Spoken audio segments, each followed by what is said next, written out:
నమస్తే welcome to college TV ప్రస్తుతం జూబ్లీహిల్స్ ఉప ఎన్నిక రసవత్తరంగా సాగుతోంది రేపటితోటి ప్రచారం ముగియబోతోంది సో ఇక అంతా కూడా మూడు పార్టీలు కూడా డబ్బులు పంచే కార్యక్రమంలో చాలా బిజీగా ఉన్నారు అదే విధంగా పోల్ మేనేజ్మెంట్ లో కూడా చాలా సీరియస్ గా ఏ పార్టీకి ఆ పార్టీగా ప్రయత్నాలు చేస్తూ ఉన్నారు ఈ క్రమంలో గత కొంతకాలంగా మనం చూస్తూ ఉన్నాం జూబ్లీహిల్స్ లో ఎవరు గెలుస్తారు ఎవరు ఓడిపోతారని చెప్పేసి చాలా సర్వేలు కూడా రావడం జరిగింది సో దానిలో కొన్నేమో బీఆర్ఎస్కు పాజిటివ్ జరిగింది కొన్నేమో కాంగ్రెస్కు పాజిటివ్ జరిగింది సో దీనిలో చాలా పెద్ద పెద్ద సంస్థలు కూడా చాలా రకాలుగా విచిత్రమైనటువంటి అనుభవం ఏర్పడుతోంది సో దీనిలో భాగంగా బెకాన్ పొలిటికల్ స్ట్రాటజీస్ అధినేత బెకాన్ మధు గారు మనతో పాటు మన స్టూడియోలో సో వారు దాదాపు 2002లో ఈ యొక్క బెకాన్ పొలిటికల్ స్ట్రాటజీస్ అనేటువంటి సంస్థను హైదరాబాద్ బేస్డ్గా ఈరోజు నిర్మాణం చేసి దాదాపు ఈ దేశంలో ఉన్నటువంటి అన్ని రాష్ట్రాల్లో కూడా సర్వేలు కావచ్చు లేకపోతే పొలిటికల్ స్ట్రాటజీస్ కావచ్చు లేకపోతే క్యాంపెయిన్ స్ట్రాటజీస్ కావచ్చు చాలా రకాలుగా అభ్యర్థులు గెలవడం కావచ్చు పార్టీలకు సంబంధించి అనేక ప్రయత్నాలు చేసి సక్సెస్ఫుల్గా నిలవడం జరిగింది సో తను మన తెలంగాణ బిడ్డ కూడా కావడం మనందరూ కూడా గర్వకారణం సో వారు కూడా ఈ జూబ్లీహిల్స్ ఉప ఎన్నికల్లో చాలా విధాలుగా అనేక రకాలుగా ఇది సర్వేలు చేయడం జరిగింది దానికి సంబంధించి ఆ సర్వే రిపోర్ట్ కూడా బయటపెట్టడం జరిగింది సో మిగతా సర్వేలకు ఈ సర్వేలకు ఎలాంటి డిఫరెన్స్ ఉంది వీరు చేసినటువంటి స్ట్రాటజీస్ ఏంది వీరు ఏ విధంగా సర్వే చేయడం జరిగింది సర్వేలో వీళ్ళు తెలుసుకున్నటువంటి విషయాలు ఏంటి అనే కోణంలో చాలా డీటెయిల్గా వారితో మాట్లాడేటువంటి ప్రయత్నం చేద్దాం నమస్తే అన్న నమస్తే బాగున్నారా బాగున్నాను సో రీసెంట్గా చాలా సర్వేలు రావడం జరిగింది కేకే సర్వే అంటూ చాణక్య సర్వే అంటూ చాలా రకాల సర్వేలు కూడా మెజారిటీ బీఆర్ఎస్కు ఇచ్చినట్టు కనబడతా ఉంది సో మీరేమో కొంత కాంగ్రెస్కి ఎడ్జ్ ఇచ్చినట్టుగా కనబడతా ఉంది సో ఎందుకు ఈ డిఫరెన్స్ ఎందుకు వచ్చింది అంటే ఆ సర్వేలు తప్ప మీ సర్వే తప్పరా అంటే సినన్న సర్వేస్ ఎప్పుడు కూడా 15 రోజుల ముందు చెప్పేటి అంటే నా దృష్టిలో ఫేజ్ 1 ఫేజ్ 2 ఫేజ్ 3 రకాలుగా చేస్తాము క్యాండిడేట్ అనౌన్స్మెంట్ చేసినప్పుడు నవీన్ యాదవ్ గారి వైపు కొద్దిగా ఎడ్జ్ ఉండే ఆ టైంలో బీఆర్ఎస్ కొద్దిగా సీరియస్ తీసుకోలేదు ఆ తర్వాత కాంగ్రెస్ వాళ్ళు చేసే క్యాంపెయినింగ్ స్టెప్స్ వల్ల కొద్దిగా బ్యాక్లాగ్ వల్ల వాళ్ళు అడ్వాంటేజ్గా తీసుకున్నారు బీఆర్ఎస్ ఎప్పుడు కూడా మామూలుగా సీఎంఎస్ ఆ ఎలక్షన్స్నే సీరియస్గా తీసుకుంటుంది ఓకే దుబ్బాక లాంటిది కానీ హుజరాబాద్ సీరియస్గా తీసుకున్నాం అంటే కొన్ని తీసుకుంటే సీరియస్గా తీసుకుంటుంది వాళ్ళకి అవసరం అయితే కాకపోతే దీన్ని కేటీఆర్ గారు ఇన్ఛార్జ్గా ఉన్నారు కాబట్టి అంటే ఇప్పుడు రేపు నెక్స్ట్ ముఖ్యమంత్రిగా ప్రమోట్ చేసుకునే ఉద్దేశం కాబట్టి ఎలక్షన్ వాళ్ళు కొంత లేట్గా సీరియస్గా తీసుకున్నారు అయితే ఎప్పుడైతే గోపీనాథ్ గారు చనిపోయారో ఆ చనిపోయినప్పటి నుంచే కాంగ్రెస్ పార్టీ ఒక ఎజెండాతోనే ఒక యాక్షన్ ప్లాన్తో కనుక పోతే ఇలాంటి ప్రాబ్లం వచ్చేది కాదు యాక్చువల్గా నాకు తెలిసినంత వరకు తెలంగాణలో ఈజీగా గెలవాల్సిన ఎలక్షన్ ఏదైతే ఉందో అది కాంగ్రెస్ పార్టీకి Jubilee Hills compare to all the segments మా అనాలిసిస్ ప్రకారం ఎందుకంటే కొంత స్వతహా మైనారిటీ ఓట్ బ్యాంక్ అనేది వీళ్ళకు ఉంటుంది దట్టు మళ్ళీ సిటీలో ఉంది సీఎం స్థాయికి దగ్గర అంటే ఉండే ప్రాంతానికి దగ్గరగా ఉంది కాబట్టి రోజు మంత్రులు ఇక్కడే తిరుగుతారు కాబట్టి వాళ్ళు ఒక చిన్న యాక్షన్ ప్లాన్ తయారు చేసుకుంటే ఇంత ప్రాబ్లం వచ్చేది కాదు ఎగ్జాంపుల్ షాదీ ముబారక్ అంటే బీఆర్ఎస్ వాళ్ళు ముస్లిం కమ్యూనిటీతో చాలా అసోసియేట్ అయి ఉన్నారు గత 10 సంవత్సరాలుగా కానీ ఎక్కువ పబ్లిసిటీ చేసేవాళ్ళు కాదు అయితే వీళ్ళు గత 6 నెలలుగా 5 నెలలుగా కనుక కొంచెం షాదీ ముబారక్ స్కీమ్ లాంటివి కొన్ని స్కీమ్స్ స్పెషల్గా ఇక్కడ ఇంప్లిమెంట్ చేస్తే ఇంత రివర్స్ వచ్చేది కాదు ఆల్ ఆఫ్ సడన్ గా 1 మంత్ అంటే టికెట్ క్యాండిడేట్ అనౌన్స్ చేసేసరికి చాలా లేట్ అయిపోయింది అయినప్పటికీ నవీన్ యాదవ్ గారు టికెట్ కొంచెం అభ్యర్థి బలంగా ఉండడం వల్ల ఈ యాంటీ ఇన్కంబెంట్స్ని కొంచెం తట్టుకోగలుగుతున్నారు ఎందుకంటే వాళ్ళు 2-3 సార్లు కార్పొరేటర్ 3 సార్లు ఓడిపోయినాడు కాబట్టి కొంత ఆ సింపతి ఈ సింపతి ఉన్నది కాబట్టి క్యాండిడేట్ పరంగా కాంగ్రెస్ పార్టీ అనుకున్న విధంగా కరెక్ట్గానే చేసింది కానీ ఏదైతే క్యాంపెయినింగ్ కూడా లాస్ట్ 2-3 రోజుల నుంచి ఉంది మేము 5వ తారీఖు ఆపేసినాము తర్వాత మేము ఇచ్చిన రిపోర్ట్ క్లియర్గా ఏమేమి ఫ్యాక్టర్స్ ఇంపాక్ట్ చూపెడుతున్నాయి ఈ ఫ్యాక్టర్స్ ఖచ్చితంగా ఇంపాక్ట్ చూపెడుతున్న ఉద్దేశంగానే పర్సెంటేజ్ చేయడం జరిగింది మేము ఇచ్చే రిపోర్ట్ వరకు కూడా అయితే మా ఎర్రర్ మార్జిన్ 2% ఉంటుంది అన్నమాట 2% ఎప్పుడు కూడా మనం మెజారిటీ కింద చేరాదు అంటే 3-4 వేలు అనేది మనం ఏ స్ట్రాటజిస్ట్ కూడా చెప్పకూడదు ఏదన్నా 7-8 వేలు అంటే 6% 7% అయితేనే మేము ఎప్పుడైనా రిలీజ్ చేస్తాం అది ఫెయిల్ అయినా సక్సెస్ అయినా కానీ మా ఎజెండా అట్లా ఉంటుంది అయితే మేము కొన్ని ఫ్యాక్టర్స్ మేము రిపోర్ట్లో డెలివర్ చేసినాం మీకు కూడా ఇచ్చినాం టీడీఎంఏ ద్వారా సో ఆ ఫ్యాక్టర్స్ చూసినట్లయితే కాంగ్రెస్ మాకు ఇప్పుడున్న 2-3 రోజుల poll management booth management mechanism ఏంటంటే గవర్నమెంట్ ఉంది కాబట్టి కొంత వాళ్ళకు సిస్టమ్ ఉంటుంది కాబట్టి మేము ఆ ఎడ్జ్ను కాంగ్రెస్ వైపు వేయడం జరిగింది స్వతహాగా మాత్రం గవర్నమెంట్ మీద యాంటీ ఇన్కంబెంట్స్ అయితే ఖచ్చితంగా ఉంది ప్రధానంగా మీరు చేసినటువంటి సర్వేలో ఎన్ని రోజులు చేయడం జరిగింది, ఎన్ని శాంపిల్స్ చేయడం జరిగింది, ఏ వర్గాల్లో ఏ డివిజన్లో చేయడం జరిగింది చెప్పగలుగుతారా? చెప్పగలుగుతాం. అయితే లాస్ట్ మేము ర్యాపిడ్ సర్వే తీసుకున్నప్పుడు ఒక 2000 మందిని తీసుకున్నాం. బూత్ మన డివిజన్లు 7 ఉన్నాయి సోమాజిగూడతో కలిపి. ఆ డివిజన్లు కలిపి 200-300 తీసుకున్నాం. అయితే ఫస్ట్ తీసుకున్నప్పుడు ఒక రకంగా, సెకండ్ తీసుకున్నప్పుడు ఒక రకంగా వచ్చేసినాయి. మూడోది వచ్చేసరికి నెక్ టు నెక్ వచ్చే సిచ్యువేషన్కి వచ్చింది. అయితే ఏదైతే బీజేపీ పర్ఫార్మెన్స్ మేము చాలా దగ్గర నుండి అబ్జర్వ్ చేసినాం. అందుకోసం మేము శాంపిల్స్ ఎప్పుడు తీసుకున్నాం అంటే బీజేపీ ఫోకస్గానే తీసుకున్నాం. బీజేపీ మా దృష్టిలో 15% కనుక బీజేపీ ఓట్ గెయిన్ కాగలిగితే కాంగ్రెస్ కొంచెం ఈజీగా బయటపడే అవకాశం ఉండేది. కానీ కాంగ్రెస్ బీజేపీ పర్ఫార్మెన్స్ ఈ మధ్యలో ఇంప్రూవ్ కాలేదు. మారే అవకాశం ఉంటుంది. అంటే లాస్ట్ మినిట్ లో ఓట్ వేసేవాడు ఏమనుకుంటాడంటే ఇది ఎట్లైనా ఓడిపోతుంది కాబట్టి సో ముస్లిం మైనార్టీకి సంబంధించిన కాంగ్రెస్ పార్టీకి వేయాలన్నా లేకపోతే ప్రభుత్వ ప్రతిపక్షానికి వేయాలనే ఆలోచన వచ్చినప్పుడు కాంగ్రెస్ కొంత ఇబ్బంది అవుతుంది. So BJP vote transfer BRS కి అవుతుంది అంటే ఖచ్చితంగా ఒక 4-5% అవుతుంది ఇది బీజేపీ నుంచి బీఆర్ఎస్ కు. సో దాన్ని ఎట్లా వీళ్ళు కట్టడి చేస్తారు అనేది కూడా చూడాలి. సో బీసీ నినాదంతోని యాంటీ హిందూ దాన్ని కవర్ చేయగలిగితే కాంగ్రెస్ పార్టీకి ఇవాళ రేపట్లో కొద్దిగా ఎడ్జ్ ఉంటుంది. సో దాన్ని కూడా మేము రిపోర్ట్లో పెట్టినాం. ఎందుకంటే బీసీ మామూలుగా కూడా టౌన్స్లలో హైదరాబాద్లలో బీసీ పోలరైజేషన్ ఇంకా కాలేదు. అదే మన రూరల్లో మాత్రం బీసీ పోలరైజేషన్ తొందరగా అవుతుంది. ఇప్పుడు నెక్స్ట్ 42% తీసుకొచ్చి ఒక బీసీ క్యాండిడేట్కు కాంగ్రెస్ టికెట్ ఇచ్చినప్పుడు అది గెలిపించుకోకపోతే maybe that going wrong direction actually. అంటే కాంగ్రెస్ పార్టీకి ఏం కాదు కానీ నినాదం కూడా ఏమవుతుంది అనేది చూడాలి. ఎందుకంటే ఇప్పుడు కవిత గారు ఒక పార్టీ పెట్టినారు కదా, కవిత గారి పార్టీ బేస్ పునాది ఏంటంటే బీసీ దాని మీద. మరి ఇప్పుడు నేను జూబ్లీ హిల్స్ ఎలక్షన్స్ దూరమును చెప్పింది. తిరుమల మల్లన్న కూడా పెద్దగా బీసీ రాజ్యాధికార సమితి పెట్టినారు. ఆయన బీసీ సంఘాలు కూడా పెద్దగా స్పందిస్తలేవు. అంటే దాదాపు 140,000 ఓట్లు ఏదైతే ఉన్నాయో గ్రౌండ్ లో జూబ్లీ హిల్స్ లో ఇవి చాలా కీలకంగా మారుతాయి సేన. ఆ 140,000లో ఒకవేళ నవీన్ యాదవ్ గారికి బీసీ పోలరైజేషన్ అయితే యాంటీ హిందూ కూడా ఇలా కవర్ అయిపోతుంది. ఆ సినారియో ఇక్కడ ఎందుకో నాకు ల్యాగ్ గా కనిపిస్తుంది. First point. మైనారిటీస్ కూడా ఉన్నారు. ఎంఐఎం మీద చరిష్మా తగ్గిపోతుంది. అయితే ఎంఐఎం ఓట్ బ్యాంక్ అయితే కాంగ్రెస్ ట్రాన్స్ఫర్ అవుతుంది స్లోగా. కాకపోతే న్యూట్రల్ గా ఉన్న ముస్లిమ్స్ మాత్రం కొద్దిగా అసంతృప్తిగా ఉన్నారు. సో ఇది కంప్లీట్ గా పోల్ మేనేజ్మెంట్ బూత్ మేనేజ్మెంట్ గా జరిగే ఎలక్షనే. అయితే ఇక్కడ బీఆర్ఎస్ చాలా తెలివిగా క్యాండిడేట్ వర్సెస్ క్యాండిడేట్ పెట్టలేదు. ఇప్పుడు సునీత మా performance versus Naveen Yadav performance అంటే నవీన్ యాదవ్ గారికి ఎక్కువ మార్కులు పడే అవకాశం. అయితే వాళ్ళు టార్గెట్ ఎక్కడ చేసిందంటే రేవంత్ రెడ్డి గారిని టార్గెట్ చేయడం, అట్లా చాలా చేయడం చేసినారు. అంటే క్యాండిడేట్ ను లో ప్రొఫైల్ లో మెయింటైన్ చేస్తూ గవర్నమెంట్ హై ప్రొఫైల్ గా మెయింటైన్ చేయడంలో టీఆర్ఎస్ పార్టీ సక్సెస్ అయింది. సెకండ్ పాయింట్ ఏంటంటే వాళ్ళ సోషల్ మీడియా చాలా హైప్ గా ఉంది. నాకు తెలిసి సోషల్ మీడియాలో ఒక 50 సర్వేస్ వచ్చి ఉంటాయి. ఎవరి సర్వేలో కూడా అంటే నాకు బాధ అనిపించేది ఏంటంటే సోషల్ మీడియా లేచేటప్పుడు కూడా రిజిస్ట్రేషన్ ఉందా, అసలు వీళ్ళు నిజమైన క్యాలిబర్ ఉన్నోళ్ళ, లేకపోతే ఏదో ఒక పేపర్ ఏదైనా పార్టీ రిలీజ్ చేసి పంపుతున్నారా, లేకపోతే వీళ్ళు ఇదివరకు హిస్టరీ ఏంది, వాళ్ళు తీసుకునే శాంపిల్స్ ఏంది, error margin sampling turnout strategies follow అవుతున్నారా, సైంటిఫిక్ మెథడ్స్, లేకపోతే వీళ్ళ స్ట్రాటజీస్ ఎట్లున్నాయి, ఏవి లేవు. పేపర్ మీద వర్డ్ డాక్యుమెంట్ PDF లో కొట్టుకొచ్చి చేసేస్తున్నారు. కానీ అవునన్నా కాదన్నా కేకే సర్వేకు కొంత నిబద్ధత ఉంది. ఎందుకంటే రీసెంట్ గా జరిగినటువంటి ఆంధ్రప్రదేశ్ ఎన్నికల్లో చాలా పర్ఫెక్ట్ గా చెప్పడం జరిగింది. సో తను దాదాపు 17% బీఆర్ఎస్ కు మార్జిన్ ఇవ్వడం జరిగింది. సో ఈ ఇంపాక్ట్ అనేది మీరు అబ్జర్వ్ చేశారు ఏమన్నా? అయితే నేను అంటే ఒక వ్యక్తి పేరుతో నేను ఎప్పుడు మాట్లాడాను. అయితే ఎప్పుడైనా ఎవరి స్ట్రాటజీ సర్వే ఉంటుంది. మాది ఏంటంటే 1 week before pre poll reports ఇస్తాం. మేము ఎగ్జిట్ పోల్స్ ఇవ్వము. మా స్టాండర్డ్ ఏంటంటే ఎలక్షన్ డేట్ నుంచి 5 రోజులు 6 రోజులు ముందు రోజు ఒక రిపోర్ట్ ఇస్తాం. ఆ రిపోర్ట్ లో నెక్స్ట్ వచ్చే 5 days కూడా ఏం ఫ్యాక్ట్స్ అనేవి ఉంటాయి. బట్ ఖచ్చితంగా ఏ ఇంపాక్ట్ కి ఎంత పోలరైజేషన్ అయితే అనేది ఉంటుంది. కాకపోతే ఆల్ ఆఫ్ సడన్ గా అంత హైప్ క్రియేట్ చేసి ఇవ్వడం వల్ల ఉంటుందని అనుకోను. కానీ బీఆర్ఎస్ పార్టీకి మాత్రం అది పేడ్ ఆర్టికల్ గా ప్లస్ అయిపోయింది. First point. సెకండ్, ఇట్లా సర్వేలు ఇష్టం వచ్చిన రిలీజ్ చేసుకుంటూ పోతే ఏమవుతుందంటే ప్రజలను గందరగోళం గురి చేస్తారు. సర్వేస్ ఎప్పుడు కూడా ప్రజలకు ఉపయోగపడాలి. అంటే ఇప్పుడు మనం ఇచ్చిన రిపోర్ట్ లో మీరు చూడండి, అజరుద్దీన్ గారికి మినిస్ట్రీ ఇచ్చినారు, ఏ రకంగా ఇప్పుడు ఇచ్చినారు, ఎందుకు ఇచ్చినారు, ఇది ఎందుకు అంటే ప్రతి పాయింట్ కూడా మేము డీటెయిల్స్ గా 10-15 పేజీలు ఇస్తాం. అంటే మన భాషలో మన వాళ్ళకి అర్థమయ్యే విధంగా ఇస్తాం. సో వాళ్ళ గురించి నేను కామెంట్ చేయను. కానీ సర్వేస్ అయితే ఎప్పుడు కానీ 15 రోజుల ముందు ఫలితం డిసైడ్ చేసినాను. ఆయన ఇచ్చింది ఆల్మోస్ట్ 2 వీక్స్ బ్యాక్ అనుకుంటా. 2 వీక్స్ బ్యాక్ హైప్ క్రియేట్ చేయడం వల్ల ఆ ఎగ్జాంపుల్ అని 17% ఇచ్చినారు.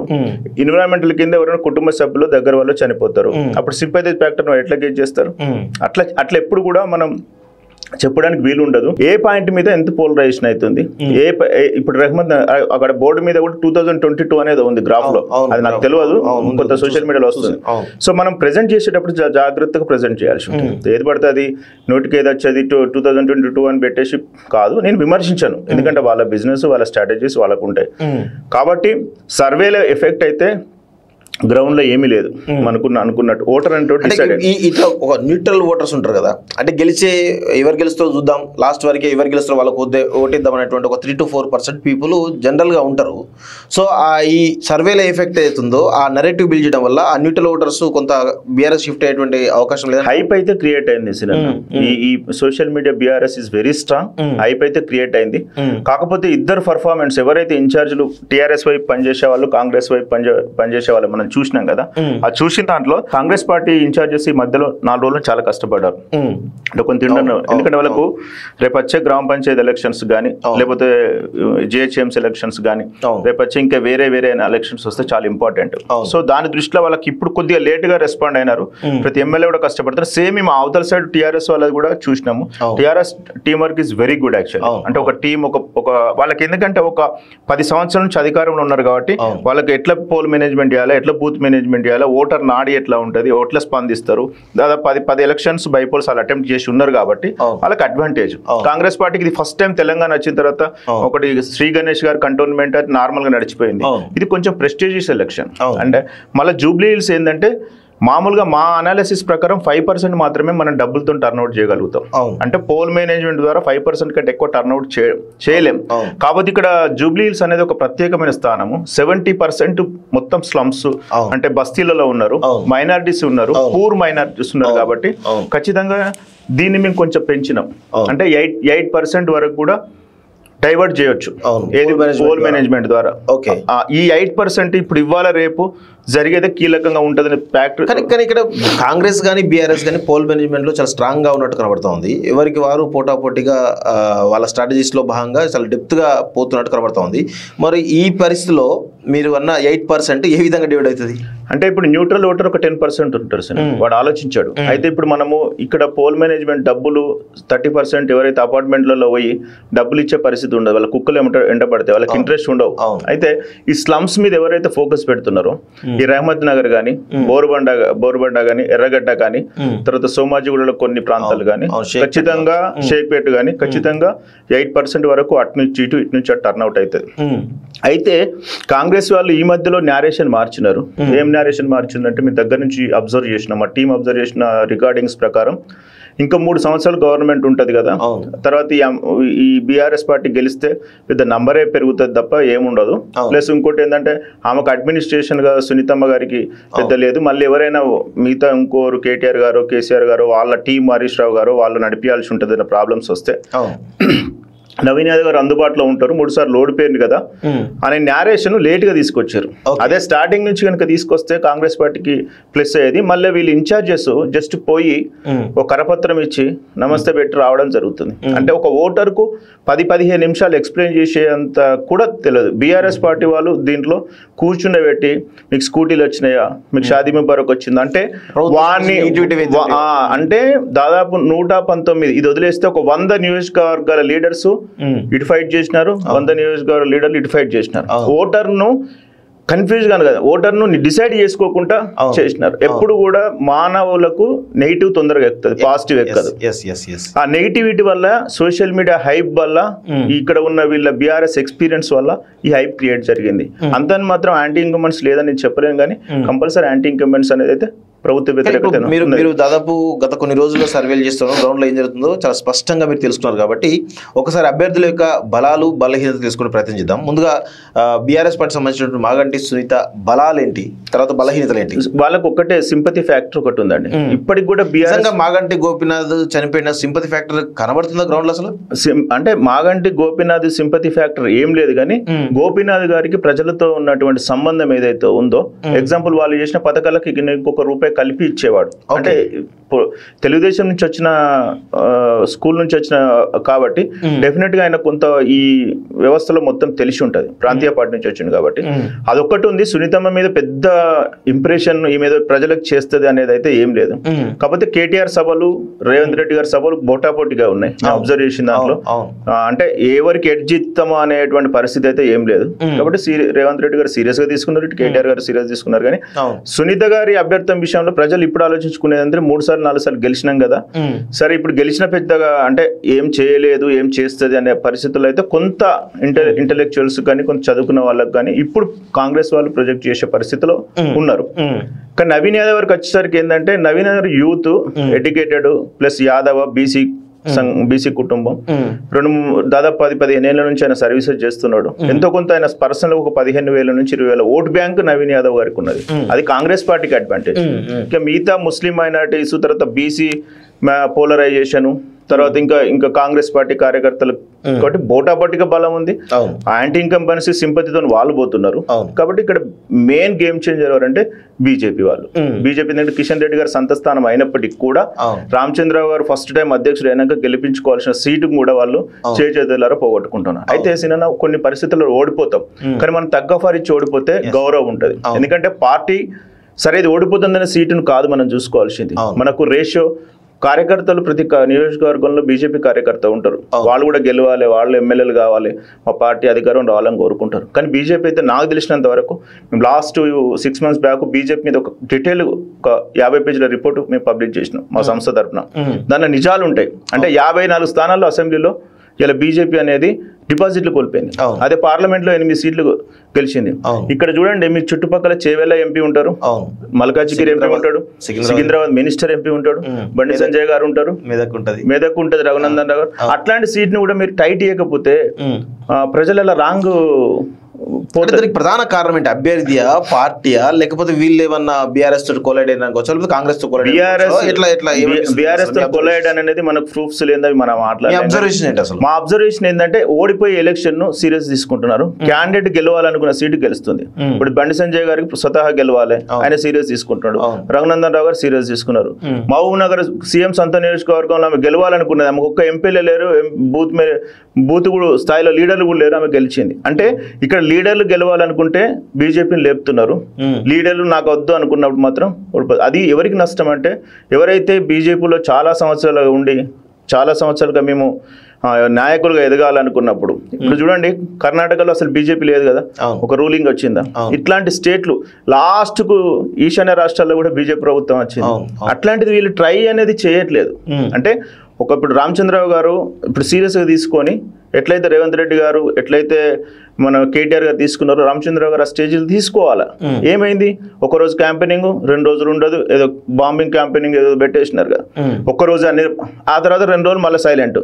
ఈవెన్ ఎంపీలు కూడా ఎవరు ప్రచారంలో పాల్గొనబడతలేదు, ఎమ్మెల్యే కూడా ప్రచారంలో కనబడతలేదు. ఎందుకో నిన్న అరవింద్ గారు కూడా చాలా స్పష్టంగా చెప్తున్నారు, అసలు నేను పాల్గొనలేదు, నా గురించి రిపోర్ట్లు ఇస్తున్నాడు పైకి, బట్ నేను సోషల్ మీడియా ప్రచారం చేస్తాను చెప్పేసి అరవింద్. సోషల్ మీడియా ప్రచారం కాదు కదండి. ఇప్పుడు మీరు చూడండి, నేను దాదాపు మా టీము 12 మంది 6 బూతులు 7 బూతులు డివిజన్లో మేము సెట్ చేసుకున్నాం. ఒక్కొక్క ఓటర్ని ఎత్తుకొచ్చి ఓటేయించే పరిస్థితులలో కాంగ్రెస్ బీఆర్ఎస్ ఉంటే బీజేపీ వాళ్ళకి అసలు కనీసం మినిమం పోల్ మేనేజ్మెంట్ ఉండాలి కదా. ఎవరు ఇన్ఛార్జ్ అంటే అభ్యర్థి మైనసా లేకపోతే పార్టీ మైనస్? అసలు పార్టీ మైనస్ కాదు, అసలు బీజేపీ అంటే సారీ టు సే దిస్, ఈ కాలేజ్ టీ ద్వారా నేను చెప్పాలనుకున్నది ఏంటంటే బీజేపీ అనేది కార్యకర్తలను అసలు పట్టించుకుంటలేదు. కార్యకర్తలు చాలా నికార్సైన కట్టర్ కార్యకర్తలు గ్రౌండ్ లో ఉన్నారు. కానీ వాళ్ళకు అవసరం అయితేనే, వాళ్ళకి ఎలక్షన్ వస్తేనే వాళ్ళు చేయగలుగుతున్నారు, మిగతా వాళ్ళు చేయట్లేదు. ఇప్పుడు వాళ్ళకు మొత్తం 100 మందిని ఇక్కడ దించాను అనుకోండి, యాంటీ హిందూ పోలరైజేషన్ ఎందుకు జరగదు? 50,000 జరిగినా సరిపోతుంది, కానీ చేయట్లేదు. సో ఇది ఇంకా ముందు మేము ఇంకొక రిపోర్ట్ రిలీజ్ చేస్తాం. బీజేపీ అనేది కర్ణాటకలో ప్రాంతీయ పార్టీలను తినుకుంటూ వచ్చింది. కర్ణాటకలో జేడీని కొట్టేసింది. ఇప్పుడు కర్ణాటకలో మన యడియూరప్ప గారు ఉన్నప్పుడు దేగవాడ వాళ్ళ కుమారస్వామి గౌడ్లను కొట్టేసింది. తర్వాత అనేక రాష్ట్రాల్లో ప్రాంతీయ పార్టీలు తినుకుంటూ వచ్చింది. కానీ ఇక్కడికి వచ్చేసరికి చేయలేకపోతుంది. లాస్ట్ కు అక్కడ కూడా ఆంధ్రాలో 2-3-4% ఉన్నప్పుడు కూడా ఎంపీలు గెలిచిన పరిస్థితి వచ్చింది. కాబట్టి ఇది చాలా సీరియస్ గా ఆలోచించాలి. ఇక్కడ బీజేపీ యొక్క ఓటు బ్యాంక్ తగ్గడం, గతంలో 25,000 ఓట్లు వచ్చినాయి. సో ఇప్పుడు ఇంకా తగ్గే అవకాశాలు అన్నట్టు మీ సర్వేలుగా వివిధ సర్వేలు చెప్తా ఉన్నాయి. సో ఈ ఓటు బ్యాంకు తగ్గుతుంది అంటే ఈ ఓటు బ్యాంక్ ఎటు షిఫ్ట్ అవుతుంది, బీఆర్ఎస్ కా బీజేపీ? 70% దాంట్లో బీఆర్ఎస్ ట్రాన్స్ఫర్ అవుతుంది, ఒక 30% మాత్రం కాంగ్రెస్ ట్రాన్స్ఫర్ అవుతుంది. కాంగ్రెస్ ఎందుకు ట్రాన్స్ఫర్ అవుతుంది అంటే బస్తీలలో అవినవ సంబంధం ఉన్నటువంటి నవీన్యాది ఓట్ బ్యాంకు నవీన్యాదికి వస్తుంది. ఇంకా 60-70% ఏదైతే ఉందో అది స్వతహా మైనారిటీ మీద వ్యతిరేకతోని బీఆర్ఎస్ ట్రాన్స్ఫర్ అవుతుంది. Same BRS BJP last time అన్ని బీఆర్ఎస్ ఓట్లు దాదాపు 60% బీఆర్ఎస్ ఓట్లు బీజేపీ ట్రాన్స్ఫర్ అయింది కదా, సేమ్ అదే సినారియో మాకు కనిపిస్తుంది. ఈ ఫలితం వల్ల బీజేపీ కనుక 7%, 8% వచ్చి లేకపోతే 10% వరకు వచ్చి దాదాపు గతంలో వచ్చిన ఓట్ల కంటే తగ్గితే బీజేపీ భవిష్యత్తు తెలంగాణ రాజకీయాల్లో ప్రభావం చూపే అవకాశం కనబడుతుందా? ఆల్రెడీ ఉంది కదా, అసెంబ్లీ ఎలక్షన్స్ లో డిపాజిట్ కోల్పోయింది కదా, పార్లమెంట్ ఎలక్షన్స్ లో పికప్ అయింది కదా. సో ఇవి ఎట్లా ఎందుకు జరుగుతుంది అంటే వాళ్ళకు ఒక స్ట్రాటజీ లేదు. వాళ్ళకి ఏమున్నా సెంట్రల్లో ఉండాలా, వీళ్ళకి కావాల్సిన వాళ్ళు ఉండాలా, కానీ కార్యకర్త అనేది లేదు. ఎప్పుడు కూడా గుర్తుపెట్టుకోండి, కార్యకర్త అనేటోని గౌరవించినప్పుడే పార్టీలు బలపడతాయి. లాస్ట్ టైం కాంగ్రెస్ పార్టీ ఎందుకు వచ్చిందంటే 10 ఏళ్ళు మేము అధికారం లేము, మీలాంటి సోషల్ మీడియా వాళ్ళు తర్వాత మీలాంటి ఇంటెలెక్చువల్స్ చాలా మంది కూడా నిరుద్యోగులు కష్టపడితే కాంగ్రెస్ గవర్నమెంట్ వచ్చింది. కాంగ్రెస్ గవర్నమెంట్ ఆ టైంలో సరైన ఎగ్జిక్యూషన్ ప్లాన్ చేసారు, అట్లా వచ్చింది. కేసీఆర్ గారు వ్యతిరేకమైతేనే ఇలా గవర్నమెంట్ వచ్చింది కాంగ్రెస్ గవర్నమెంట్. సో అట్లా అవకాశం కోసం చేస్తలేరు అంటున్నా. ప్రధానంగా మీ సర్వేలు చూసినప్పుడు జూబ్లీస్ కాన్స్టిట్యూన్సీలో 4 లక్షల ఓటర్లు ఉన్నారు. దానిలో ప్రధానంగా 1,20,000 ముస్లింలు, ఇంకొక 20,000 క్రిస్టియన్స్, అంటే 1,40,000 వరకు మైనార్టీలు ఉన్నారు, ఇంకొక 1,40,000 వరకు బీసీలు ఉన్నారు. సో మిగతా అంతా రిమైనింగ్ అంత ఉన్నారు. సో ప్రధానంగా వీళ్ళే డిసైడింగ్ ఫ్యాక్టర్స్, మైనార్టీలు అండ్ బీసీలు, అదేవిధంగా దళితులు, వాళ్ళ యొక్క 40-50 ఓట్లు వాళ్ళు ఉన్నాయి. సో ఈ డిసైడింగ్ ఫ్యాక్టర్ కనబడతా ఉంది కదా. సో ప్రధానంగా ముస్లిం నుంచి మాట్లాడుకుందాం. ముస్లింలలో ఇటు బీఆర్ఎస్కు కాంగ్రెస్కు మధ్య ఓట్ షేర్ ఎంత ట్రాన్స్ఫర్ అవుతా ఉంది? జనరల్గా ఎవరికి మెజార్టీ వచ్చే అవకాశం కనబడతాం? అంటే జనరల్గా మనీ మేనేజ్మెంట్ ముందు మీరు చూసినట్లయితే 55-40% చూపెడుతుంది. 55 కాంగ్రెస్, 45 బీఆర్ఎస్, 40 ఇంకొక 5% మేము న్యూట్రల్గా వదిలేసినాం. ఓకే, అంటే పోలైన ఓట్లలో 55 కాంగ్రెస్ చూపెడుతుంది, ఒక 40% బీఆర్ఎస్ చూపెడుతుంది. 15% డిఫరెన్స్ కనబడుతుంది. సో కానీ ఇక్కడ ప్రధానంగా ముస్లిం అంటే బోరబండ సైడ్ కానీ ఇటు ఎర్రగడ్డ సైడ్ ముస్లిమ్స్ ఎక్కువ ఉంటారు. సో ఆ డివిజన్లు ఎక్కువ ఉన్నారు. అక్కడ కొంత బీఆర్ఎస్కి ఎడ్జ్ కనబడుతున్నట్టు తెలుస్తూ ఉంది. దాని గురించి మీరేమంటారు? అసలు యాక్టివ్ మైనారిటీ ఓట్ అనే వాళ్ళు బయటికి చెప్తారు, సైలెంట్ ఓటర్స్ ఉంటారు. సైలెంట్ ఓటర్స్ చాలా లేట్గా, ఇప్పుడు ముస్లిం లేడీస్ ఉన్నారు అనుకోండి ఎగ్జాంపుల్, వాళ్ళు బయట చెప్పరు. మనం ఎవరిని అడుగుతున్నాం అంటే శాంపిల్స్ తీసుకున్నప్పుడు అగ్రెసివ్ ఉన్న మైనారిటీ ఓట్ బ్యాంక్ని అడుగుతున్నాం. ఒక షేక్పేట్ లాంటి ప్రాంతంలో పోయినా అనుకో, ఎంఐఎంకి వ్యతిరేకంగా ఉన్నటువంటి మైనారిటీని అడుగుతున్నాం, అట్లనే రిజల్ట్స్ వస్తాయి. బేసికల్ గా మైనారిటీ ఓట్ బ్యాంకు ఓటేసేటప్పుడు కేంద్రం మన అధికారంలో ఎవరి వైపు ఉంటే వాళ్ళ వైపు ఉండాలి అనేది న్యాచురల్ గా మేము చూసిన చాలా అనాలిసిస్ ప్రకారం ఉన్నది. రెండోది ఏంటంటే వాళ్ళకి ఏదైనా అంటే మాకు ఇంకా ఈ ప్రభుత్వంలో జరగలేదు అనుకున్నప్పుడు ఖచ్చితంగా వాళ్ళు డిస్కషన్ చేస్తారు. కానీ ఇక్కడ ప్రధాన సమస్య ఏంటంటే కేసీఆర్ హయాంలో షాదీ ముబారక్ కానీ వివిధ రకాల స్కీములు ముస్లింలకు టంచన్గా అందినాయి. కానీ కాంగ్రెస్ ప్రభుత్వం వచ్చిన తర్వాత గత 2 ఏళ్లలో ముస్లింలకు తగినంత షాదీ ముబారక్ లాంటి స్కీములు కానీ అవి కానీ రాలేదు అని చెప్పి చాలా స్పష్టంగా కనబడతా ఉంది. సో ఈ ప్రభావం ఓటింగ్ మీద ఉండదంటారా? ఖచ్చితంగా అంటే ఉండడం అయితే ఉంటుంది. ఇప్పుడు 6 నెలల కింద 5 నెలల కింద మరణించినప్పుడు ఇదే బీఆర్ఎస్ అయితే ఏం చేసేదంటే ఇక్కడ రోడ్లు ఉడిపించడమో, డ్రైనేజ్ తీపించడమో, సున్నం వేయించడమో, తర్వాత కొన్ని అభివృద్ధి కార్యక్రమాలు స్ట్రాటజీ ప్రకారం 5 నెలలు ఎగ్జిక్యూట్ చేసి ఒక రెడీగా ఉండేది ఎలక్షన్స్ కు. అయితే వీళ్ళు కూడా 100 కోట్లు 150 కోట్లు డెవలప్మెంట్ చేసినారు వీళ్ళు కాంగ్రెస్ పార్టీ వాళ్ళు. అవన్నీ ప్రోగ్రెస్ లో ఉన్నాయి, శిలాఫలకాలు ఉన్నాయి. కనీసం ఇవి మేము గెలిస్తే ఇవన్నీ పూర్తి అయితే జిహెచ్ఎం సెలక్షన్ లోపల నేరేషన్ కూడా చెప్పుకోలేని పరిస్థితిలో ఉన్నారు. అంటే అదిన్ని ఎవరికి ఎక్కించలేకపోతున్నారు. అది బీఆర్ఎస్ వాళ్ళు ఈ గవర్నమెంట్ ఉన్నటువంటి యాంటీ ఇంకంబెంట్స్ మాత్రం ఎక్కించగలుగుతున్నారు. ఇది డిఫరెన్స్.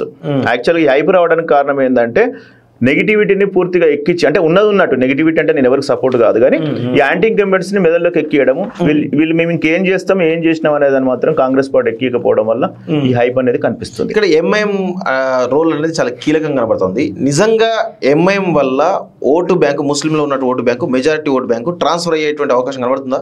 ఎంఐఎంకు లాస్ట్ అసెంబ్లీ ఎలక్షన్లో పోటీ చేసినప్పుడు 8,000 పడ్డది. 8,000, 10,000 అంటే ఒక 10,000 ఇంకొక 5-6,000 ఉంటుంది కావచ్చు. ఈ 15,000ల్లో అసలు మేము క్లియర్గా అబ్జర్వ్ చేసిన ఎంఐఎం పార్టీ మీద కూడా వ్యతిరేకత ఉన్నది. ఇప్పుడు ఇది ఒక కాంగ్రెస్ పార్టీకి సవాల్ కాదు, అసదుద్దీన్ ఓవైసీ కూడా సవాలే. ఎందుకంటే ఆయన ప్రత్యక్షంగా సపోర్ట్ చేసి ప్రెస్ ముందట అది ఉడగొట్టుకుంటే ఆయనకే నష్టం. రేపు పొద్దున ఇంకొక పార్టీ వస్తుంది, రాను ఎంఐ పార్టీ కనుమరుగు అయిపోతుంది. ఎందుకంటే వాళ్ళు వేరే రాష్ట్రాల్లో బి టీం లాగా ఉన్నారు. అయితే మనకి ఇక్కడ ప్రజలకు తెలిసింది ఏంటంటే ఈ 6 చార్మినార్ పార్టీ కాదు. ఇప్పుడు బీహార్ లో మా దగ్గర మొత్తం మేము చేసినాం కదా, ఎంఐఎం పార్టీ వల్లనే బీజేపీ పార్టీకి ఎడ్జ్ అవుతుంది. అక్కడ దాదాపు 30-40 స్థానాలలో ఇంపాక్ట్ చూపెడుతుంది. అంటే అక్కడ వాళ్ళకి ఇంపాక్ట్ చూపెడుతుంది, ఇక్కడ ఇది గెలిపించుకోలేకపోతుంది. కాబట్టి ఎంఐఎం అనేది రాంగ్ స్ట్రాటజీలో పోతుంది. ఆ రాంగ్ స్ట్రాటజీ అంటే ఇప్పుడు ఇక్కడ అభ్యర్థిని పెట్టి గెలిపించుకుంటే అది వేరే ఉండదు. చూద్దాం అంటే ఎట్లా ఉంటుంది. నాకు తెలిసినంత వరకు వాళ్ళ 10,000 ఓట్ బ్యాంక్ మాత్రం అందులో ఒక 70% అయితే ట్రాన్స్ఫర్ చేయించగలుగుతారు ఫోర్సబుల్ గా. అంటే ఓన్లీ అంటే 1,20,000లో 10,000 అనేది చాలా తక్కువనే కదా. ఎంఐఎం కు పడ్డ గణాంకాలు తీసుకున్నాము. కాకపోతే జిహెచ్ఎంసీ లెవెల్లో మళ్ళీ ఓట్లు ఎక్కువ ఉన్నాయి వాళ్ళకు. అంటే వాళ్ళ ఎలక్షన్ వచ్చినప్పుడు మాత్రం మైనార్టీలు కన్సాలిడేట్ అవుతారు. అదే ఎమ్మెల్యే ఎలక్షన్స్ అప్పుడు కన్సాలిడేట్ కాలేదు. మీ అబ్జర్వేషన్ లో ఎంఐఎం సపోర్ట్ ఫుల్ గా ఉందా కాంగ్రెస్ పార్టీ? ఎంఐఎం గ్రౌండ్ లో తిరగడం ఏం లేదు, సైలెంట్ గా ఉంటది. వాళ్ళ ఒక మత పెద్దనో ఎవరో ఒక జారీ చేస్తే ఓటు అంతే తప్ప వీళ్ళు కండువా కప్పుకొని వీళ్ళ పక్కకు వాళ్ళ పక్కకు తిరిగే పరిస్థితి లేదు. ఆ వర్క్ కొంతవరకు జరుగుతుంది.